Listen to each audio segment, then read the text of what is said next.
ಓಂ ಶ್ರೀ ಗುರು ಬಸವಲಿಂಗಾಯ ನಮಃ.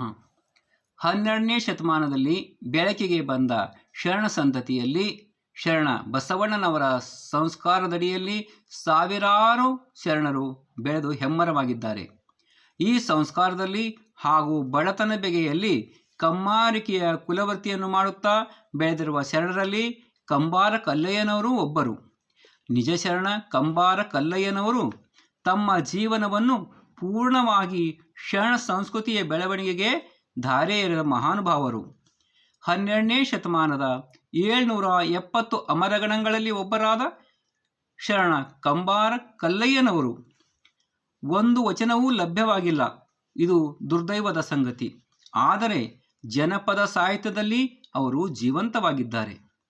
ಕಮ್ಮಾರಿಕೆಯ ಪವಿತ್ರ ಕಾಯಕ ಕೈಗೊಂಡಿರುವ ಕಂಬಾರ ಕಲ್ಲಯ್ಯನವರು ಬಿಜಾಪುರ ಜಿಲ್ಲೆಯ ಬಾಗೇವಾಡಿ ಹತ್ತಿರದ ಮುತ್ತಗಿ ಎಂಬ ಊರಲ್ಲಿ ಹುಟ್ಟಿದ ಮುತ್ತು. ಇವರು ಸಿದ್ದರಾಮೇಶ್ವರ ಪ್ರಭಾವಕ್ಕೆ ಬಂದು ನಂತರ ಚನ್ನಬಸವಣ್ಣನವರಿಂದ ಲಿಂಗ ದೀಕ್ಷೆ ಪಡೆದಿದ್ದಾರೆ. ಸಿದ್ದರಾಮೇಶ್ವರರಿಂದ ಶರಣ ತತ್ವ ತಿಳಿದುಕೊಂಡು ಶರಣಜೀವಿಯಾದ ಬಗ್ಗೆ ಜನಪದ ತ್ರಿಪದಿಯಿಂದ ತಿಳಿದುಬರುತ್ತದೆ. ಇವರು ಬಸವಣ್ಣನವರ ಕಟ್ಟ ಅನುಯಾಯಿಯಾಗಿದ್ದರು.